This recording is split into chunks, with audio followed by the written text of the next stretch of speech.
여러분 안녕하세요. 블링블링 블랙입니다. 요즘 어딜 가도 달러 이야기를 많이들 하십니다. 원달러 환율이 1270원을 넘어가는데 지금이라도 달러를 사야 하는 건가요? 이러다가 경제 위기가 오는 거 아닌가요? 이런 걱정을 많이 하십니다. 그래서 제가 오늘도 달러 관련 영상을 제작해 봤습니다.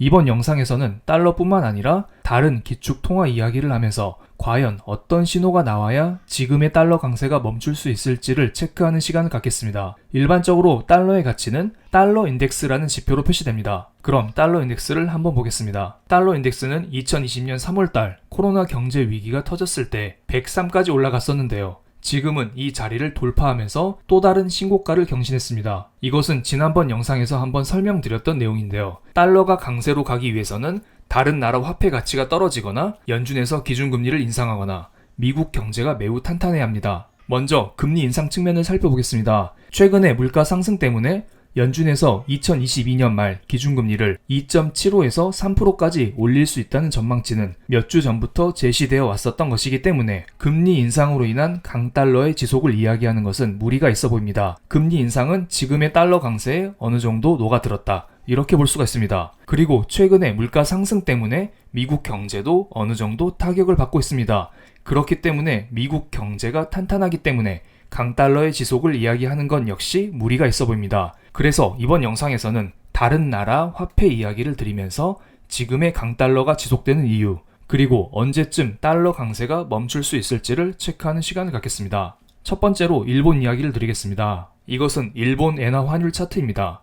코로나 경제 위기 당시 1달러당 110엔 정도를 유지하고 있었는데 지금은 어느덧 130엔까지 엔화의 가치가 떨어졌습니다. 그만큼 일본 상황이 좋지 않다는 것입니다. 도대체 일본 화폐는 왜 이렇게 약한 것일까요? 엔화의 약세는 국채금리로 간단히 설명드릴 수가 있습니다. 이것은 2020년도부터 현재까지 미국의 10년물 국채금리와 일본의 10년물 국채금리를 비교한 것입니다. 미국의 10년물 국채금리는 물가 상승과 함께 지속적으로 상승하는 것을 알 수가 있는데요.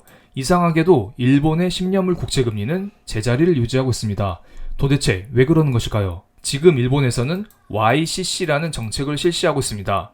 일본 중앙은행이 인위적으로 일본의 10년물 국채금리가 오르지 못하도록 양적 완화를 통해서 컨트롤하고 있는 것입니다. 일본 중앙은행은 0.25%라는 일드캡을 딱 씌워놓고 만약에 일본의 국채금리가 0.25% 위로 올라가려고 하면은 중앙은행에서 돈을 찍어서 국채를 매수하면서 국채금리를 다시 0.25% 아래로 떨궈버립니다. 이렇게 되면 시중에 돈이 많이 풀리면서 일본의 경기 부양으로 작용할 수 있겠지만 자금 유출이라는 문제가 발생할 수 있습니다. 팬데믹 때만 해도 미국의 10년물 국채금리와 일본의 10년물 국채금리의 차이는 그렇게 크지만 않았습니다. 하지만 지금은 상황이 다릅니다. 지금 미국의 10년물 국채금리는 2.8% 수준인데 일본의 10년물 국채금리는 0.2% 수준입니다. 같은 국채에 투자를 하면 미국의 경우가 2.6% 정도 이자를 더 많이 주게 됩니다. 그렇다면 현명한 투자자들은 일본의 국채를 살까요? 미국의 국채를 살까요? 저 같으면 엔화를 달러로 환전해서 미국의 10년물 국채를 사겠습니다. 그렇기 때문에 현재의 엔화의 약세가 나타나고 있는 것입니다. 이렇게 엔화가 지속적인 약세를 보이면 일본 중앙은행 입장에서는 매파적인 정책을 펼칠 법도 한데 일본 중앙은행은 지속적인 비둘기적인 발언만 이어가고 있습니다. 4월 28일에 일본의 통화정책회의가 있었는데요. 일본은 여전히 완화적인 통화정책 기조를 고수한다는 발표를 했습니다. 아래 그래프는 최근 10년간 일본의 소비자 물가 상승률입니다. 일본의 소비자 물가 상승률은 1%대로 다른 나라에 비해 매우 낮은 편입니다. 그렇기 때문에 일본은 지금의 물가 상승은 일시적인 현상이다. 이런 말을 하고 있습니다. 그러면서 완화적인 통화정책을 고수하고 있는 것입니다. 다만 올해의 물가 상승률 전망치를 기존의 1.1%에서 1.9%로 높이긴 했지만 이 정도는 참을만하다, 괜찮다 이런 이야기를 하고 있습니다. 현재는 달러가 강세인 구간이라 상대적으로 엔화가 약세 흐름이 나올 수가 있고요. 또한 엔화가 약세이기 때문에 상대적으로 달러가 강세다 이렇게 표현을 할 수가 있겠네요. 그리고 자국 통화가 약세 국면에서는 수입 물가가 상승하게 됩니다. 즉 엔화의 약세는 일본의 인플레이션을 더더욱 유발시키면서 일본 경제를 더욱더 어렵게 만들 수가 있습니다. 즉 엔화의 약세를 추가적으로 유발하면서 당분간 엔화의 약세는 이어질 것 같습니다. 엔화의 약세가 이어지면 당연히 달러의 강세도 이어질 수밖에 없겠죠. 이번에는 중국의 경우를 체크해 보겠습니다. 중국은 최근 영상에서 여러 번 설명드렸으니 중국의 위안화 약세에 대한 이유는 잘 아실 거라 봅니다. 그리고 며칠 전에 중국 인민은행에서 외화에 대한 지급 준비율을 인상하면서 위안화 약세를 막고자 했지만 그 이후에도 위안화 약세는 추가적으로 이어지고 있습니다. 그만큼 위안화 약세는 돌리기 어렵다? 지금의 위안화 약세의 근본적인 문제를 먼저 해결해야 된다. 이런 것을 알 수가 있겠네요. 위안화 약세 근본 원인은 바로 락다운입니다. 현재 상하이에 이어서 베이징도 봉쇄가 되었다고 합니다. 그래서 중국의 공장이 있는 한국 회사들의 실적이 좋지 않다고 합니다. LG 디스플레이의 실적은 그렇게 좋지 않았고요. SK 하이닉스의 실적은 좋았지만 만약에 락다운이 이어진다면 앞으로의 실적이 좋게 이어질지 이것은 미지수라 봅니다. 현재 중국 락다운이 해소되지 않는 한 위안화 약세는 더욱더 이어질 전망입니다. 그래서 많은 사람들이 지금의 위안화 약세는 피할 수 없다. 지금 중요한 것은 위안화 약세의 속도다. 무슨 말이냐면 위안화 약세는 피할 수 없으니까 위안화 약세 속도만 조금 늦춰졌으면 좋겠다. 그렇게 되기만 해도 시장에는 호재로 작용할 수 있을 거라 봅니다. 이번에는 유로화 환율을 보겠습니다. 유로화 환율은 거꾸로 해석하시면 됩니다. 유로화 환율이 떨어질수록 유로화가 약세로 가고 있다고 생각하시면 됩니다. 코로나 때 유로화의 가치가 최저치로 떨어졌습니다. 그러다가 코로나를 극복하면서 유로화의 가치는 조금씩 상승하기 시작했습니다. 그러다가 최근에 러시아 전쟁 리스크로 인해서 유로화의 가치가 다시 한번 신저가를 경신해버렸습니다. 러시아 전쟁이 유럽에는 큰 악재로 작용하고 있습니다.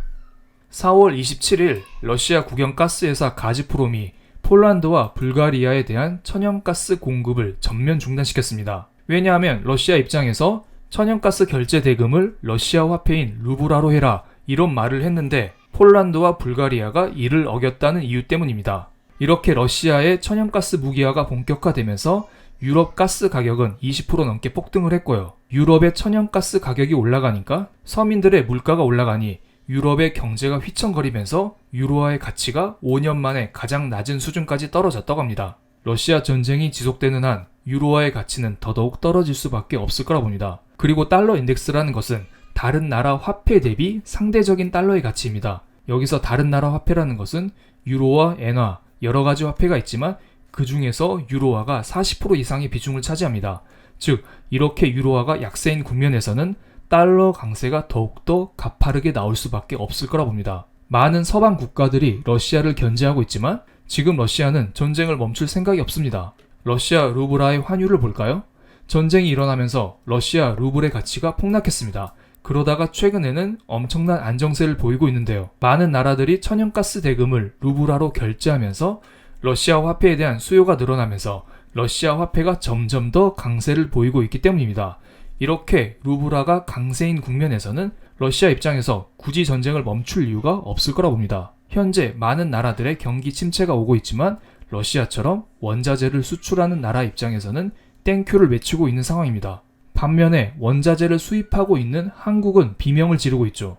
이것은 한국의 원달러 환율 차트인데요. 2020년 3월달 코로나 경제 위기 때 원달러 환율이 1,300원 부근까지 올라갔었는데 지금 어느덧 원달러 환율이 1,260, 1,270을 돌파하고 있습니다. 이렇게 환율이 올라가는 구간, 즉 원화 약세 구간에서는 수입 물가 상승으로 인하여 인플레이션이 더더욱 유발되게 됩니다. 그럼 원자재 수입국인 한국 입장에서는 경제가 더더욱 안 좋아지면서 또다시 원화 약세, 원달러 환율이 상승하는 모습이 나오겠죠. 이러한 악순환이 계속될 거라 봅니다. 그리고 이렇게 강달러 구간에서 주식 같은 위험 자산들은 힘을 쓰기가 어렵습니다. 주식 투자하는 입장에서는 달러 약세를 간절히 기다리고 있을 거라 봅니다. 그럼 도대체 달러는 언제 약세로 돌아설까요? 지금 당장 달러 강세를 되돌리기에는 어려울 거라 보고요. 강세 속도를 완화시키는 이벤트는 다음 주쯤에 나올 수는 있을 거라 봅니다. 봉쇄가 한 달째 이어지는 상하이에서 이르면 5월 초에 단계적으로 락다운을 해제할 전망입니다. 상하이시 보건당국은 27일 기자회견에서 사회면 제로 코로나를 달성한 지역에 대해서는 일부 인원, 일부 지역, 일부 활동을 실시할 계획이라고 밝혔습니다. 중국 입장에서도 락다운을 계속하면 경기 둔화가 발생하기 때문에 락다운을 계속하기에는 어려울 거라 봅니다. 이런 식으로 부분적인 봉쇄 해제가 나오면 이것은 중국 경제에 긍정적으로 작용하면서 위안화 약세 압박을 조금 줄여주고 상대적으로 달러 강세에 대한 압박을 조금씩 줄여줄 수 있을 거라 봅니다. 그리고 다음 주에는 5월달 연준 회의가 열립니다. 이 자리에서 연준은 금리 인상을 발표하고 앞으로 금리를 어떻게 할 것이다. 이러한 점도표 또한 공개를 하게 됩니다. UBS는 연준이 5월과 6월 회의에서 기준금리를 0.5%씩 올릴 것으로 전망을 했습니다. 그런데 7월 달에는 0.25% 금리 인상으로 복귀할 수 있다. 이렇게 상대적으로 비둘기적인 발언을 했습니다. 지금 상하이 락다운, 러시아 전쟁 리스크로 인해서 성장률 둔화와 인플레이션 하락이 나타나면서 생각보다 금리 인상을 그렇게 강하게 하지 않을 수 있다. 이러한 의견이 나오고 있는데요. 만약에 실제로 이렇게 나온다면 금리 인상 횟수가 제한되면서 달러 강세 역시 제한될 가능성이 있을 거라 봅니다. 그럼 지금까지 시청해 주셔서 감사합니다. 좋은 하루 되세요. 감사합니다.